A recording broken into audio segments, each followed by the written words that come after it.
Good afternoon, good evening. जब भी आप इस वीडियो को देख रहे हैं, and I welcome you all to your YouTube channel trader Anit.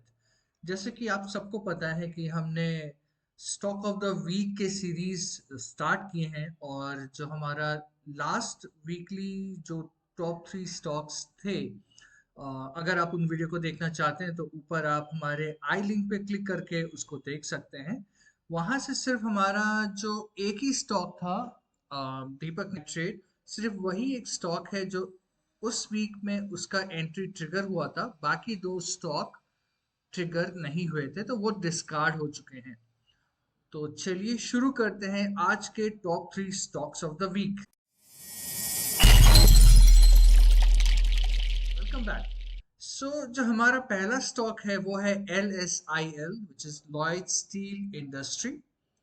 और इसको रखने के पीछे जो सबसे मेन रीजन है वो है इसका चार्ट पैटर्न, जो कि कंटिन्यूअसली हायर हाई और हायर लो बनाते हुए जा रहा है। The only concern with this stock is कि ये एक काफी छोटा स्टॉक है, जिसकी वजह से इस पे काफी सारे सर्किट्स लगते हैं, अपर सर्किट्स भी और लोअर सर्किट्स भी, which indicates it is a very volatile and very risky stock। तो अगर इस पे आप अपना पोजीशन बना रहे हैं तो इस पे हम 5% से ज्यादा अपने कैपिटल का पोजीशन एलोकेट नहीं करेंगे। साथ ही साथ प्राइस में जैसे पैटर्न बन रहा है, continuous higher higher lower high का, सिमिलरली आप रिलेटिव स्ट्रेंथ ऑफ इंडेक्स देखेंगे, RSI को भी देखेंगे, तो वो भी कंटिन्यूसली इस यहाँ से उसके भी हायर हाई और हायर लोज बन रहे हैं, एक्सेप्ट दिस।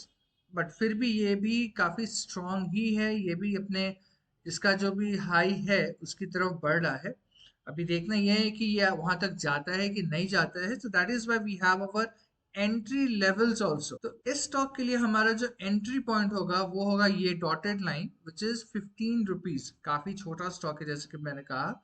सो इस पे अपना कैपिटल ज्यादा अलोकेट ना करें। It should not be more than 5% of your capital allocated to this particular stock। और अगर ये स्टॉक 24 दिसंबर 2021 के अंदर 15 रुपीज को क्रॉस नहीं करता है तो इस पे हम अपना पोजीशन नहीं बनाएंगे। सो नेक्स्ट वीक के लिए ये डिस्कार्ड हो जाएगा।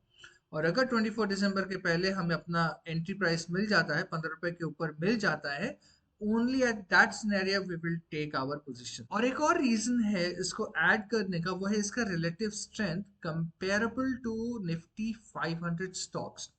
ये काफी स्ट्रॉन्ग है और करीबन 0.72 का इसका वैल्यू है। अगर कोई भी स्टॉक रिलेटिव स्ट्रेंथ उसका 0.13 से ज्यादा है, तो हम ये मान के मान के क्या चलना है, ये इट इज द फैक्ट कि उसने निफ्टी 500 को या फिर उसके बेंचमार्क को आउट परफॉर्म किया है। So comparable to 0.13, it is actually at 0.72। सिर्फ एक छोटा सा कंसर्न है कि ये करीबन लास्ट एक मंथ से इसका जो रेशियो है दैट बिकम स्टैग्नेंट, 0.65 से 0.7273 के आसपास ही घूम रहा है। सो ना it makes it's a base, इसके ऊपर या इसके नीचे कहीं पे भी इस पे ब्रेकआउट आता है तो प्राइस भी उसको फॉलो करेगी डेफिनेटली। सो इस पे नजर बनाए रखें, और 15 रुपीज के ऊपर आए तभी एंट्री लें। Keep your position very small at this particular stock. I repeatedly telling you and requesting you this. So हमारा जो नेक्स्ट स्टॉक है वो है हमारा CG पावर। और इसको ऐड करने के रीजन, जो सबसे पहला रीजन है जिसकी वजह से ये मेरा रडार पे आया है, वो है कि रिसेंटली मैं एक आर्टिकल पढ़ रहा था टेक्नोव्यू पे, और टेक्नोव्यू पे ये पता चला कि as per there report, transformer market का, जो रिन्यूएबल एनर्जी सोर्स से ट्रांसफॉर्मर बनते हैं, उनका करीबन एंटिसिपेट करिए उनका growth at a rate of 4.42% CAGR। सो अगर ये सेक्टर ग्रो करता है तो डेफिनेटली इन सेक्टर में जो जो कंपनीज हैं वो भी डेफिनेटली ग्रो करेंगे। सो CG पावर भी एक ऐसा कंपनी है जो इस सेक्टर पे काम करता है। ये तो हो गई सेक्टर वाइज इंफॉर्मेशन। पर्टिकुलरली अगर इसके चार्ट पे हम नजर डालें तो ये अपने ऑल टाइम हाई से करीबन एक पुल बैक बना रहा है, जिसको हम अपना जोन रीटेस्ट कहते हैं। यानी कि इसका जो भी स्विंग हाई था which was at this place, ये करीबन फिर उसी के आसपास आते हुए नजर आ रहा है। तो अगर ये यहाँ पे अपना सपोर्ट बना के एक पुल बैक देता है, then we can see a very good up trend. But अगर ये यहीं पे होल्ड कर जाता है या फिर इसके नीचे ब्रेक कर जाता है तो फिर हमें कंसोलिडेशन या फिर एक अच्छा खासा डाउन ट्रेंड इस पे देखने को मिले. So for this stock, we are not going to enter until and unless ये अपने 190.60 जोन को क्रॉस करता है. अगर ये 190 रुपीज एंड 60 पैसे को क्रॉस करता है by 24th December, that is also very important. So we need the price and the date both. 190 rupees 60 को क्रॉस करना चाहिए within 24 December 2021. Only then we will make our position into the stock. And one more reason which I am looking at is the relative strength. इसका भी relative strength LSIL की तरह इतना strong नहीं है, but it is still 0.17. और जैसे मैंने कहा कि अगर 0.13 के ऊपर है, that indicates an outperformance of that stock comparable to its benchmark. और हमने यहाँ बेंचमार्क निफ्टी 500 को पकड़ा हुआ है. The only concern is कि इसका भी जो रिलेटिव स्ट्रेंथ है वो डिक्लाइन हो रहा है, because we can see that the price is also declining. But हमें यही चेक करना है कि ये कहाँ रुकता है पहले to make its further move. अगर ये कहीं आसपास इस बॉक्स के आसपास रुक के अपना अप ट्रेंड देता है, that is a good thing. But definitely अगर यहाँ पे ब्रेक करता है और नीचे के स्तर को भी ब्रेक करता है इस बॉक्स के, so definitely हमारा RS भी जीरो की तरफ बहुत strongly जाएगा. और in that scenario we will not take our position. So now the third stock of the week is LTTS.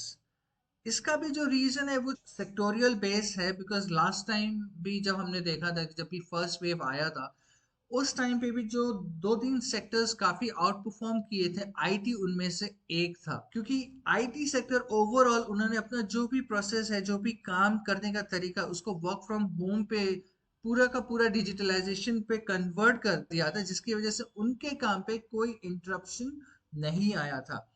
And मैंने एक मनी कंट्रोल से अभिषेक सिन्हा जो है एलटीटीएस के सीईओ हैं, उनका एक लाइन को कोट किया हुआ है, जहां पे उन्होंने कहा है कि 18 months of work from home have given their clients more confidence and the potential third wave, Omicron की बात कर रहे हैं यहाँ पे, is unlikely to impact their business. अगर बिजनेस को इम्पैक्ट नहीं होता है, अगर कस्टमर और क्लाइंट का कॉन्फिडेंस बना रहता है, तो डेफिनेटली उसका जो इम्पैक्ट होगा, उसका जो गुड इम्पैक्ट होगा, वो हमें उसके स्टॉक प्राइस पे भी देखने को मिलेगा. So that is the information, that is the sectorial reason for which we have added this stock into our top 3 stock of the week radar. अभी अगर चार्ट एनालिसिस पे आते हैं तो ये चार्ट सिमेट्रिकल ट्रायंगल पैटर्न बना रहा है अपने हाईएस्ट रेंज पे, जहां पे किसी भी तरफ का ब्रेकआउट ऊपर हो या नीचे, वी आर नॉट श्योर कि अभी ब्रेकआउट किस तरफ है, बिकॉज अभी तक इसने ब्रेकआउट दिया नहीं है. अगर कोई भी ब्रेकआउट आता है ऊपर या नीचे की तरफ, वो उस तरफ जाने के चांसेस काफी हाई हो जाएंगे, बिकॉज अभी मार्केट पे भी काफी बेयरिश चल रहा है. मार्केट पूरा का पूरा बेयरिश है, काफी स्ट्रॉन्ग सेलिंग हो रही है एफआईआई की तरफ से भी. So in that case, we have to be very careful with the stocks which we are going to pick and with the levels and the position sizing. Only then we will be able to sustain into this market. हमारा जो एक और reason है जिसकी वजह से हमने stock को रडार पे रखा है, ये स्टॉक अपने मूविंग एवरेज पे काफी एक स्ट्रॉन्ग सपोर्ट बना रहा है. अगर हम चेक करें तो करीबन 29 नवंबर से ये इसके आसपास ही है, ये इससे दूर नहीं जा रहा है, इससे नीचे की तरफ भी नहीं जा रहा है, सिर्फ इसके साथ लगा हुआ है. Which indicates a consolidation. अगर कोई भी स्टॉक अपने एसएमए के एकदम एसएमए को ऑलमोस्ट टच कर रहा है करीबन कई दिनों से या कई हफ्तों से, सो वी कैन अंडरस्टैंड कि एक कंसोलिडेशन चल रहा है, एक एक्यूमुलेशन चल सकता है, यहाँ से ऊपर जा सकता है, नीचे जा सकता है, वो तो टाइम ही में बताएगा. बट हम जो प्रिपेयर कर सकते हैं वो है कि किस प्राइस पे हम एंट्री लें और कौन से पोजीशन साइजिंग के साथ लें. तो हमारा जो प्राइस होगा एंट्री के लिए, that is this dotted line which is 5598 rupees. अगर इस प्राइस को क्रॉस करता है बाय 24th December, अगर उसके बाद इसने इस प्राइस को क्रॉस किया, वो हमारे लिए इंपॉर्टेंट नहीं है. हमारा जो इंपॉर्टेंट लेवल है और टाइम लेवल है, that is 5598 rupees by 24 December 2021. अगर हमें ये दोनों एक साथ मिलते हैं, only then we will take our position.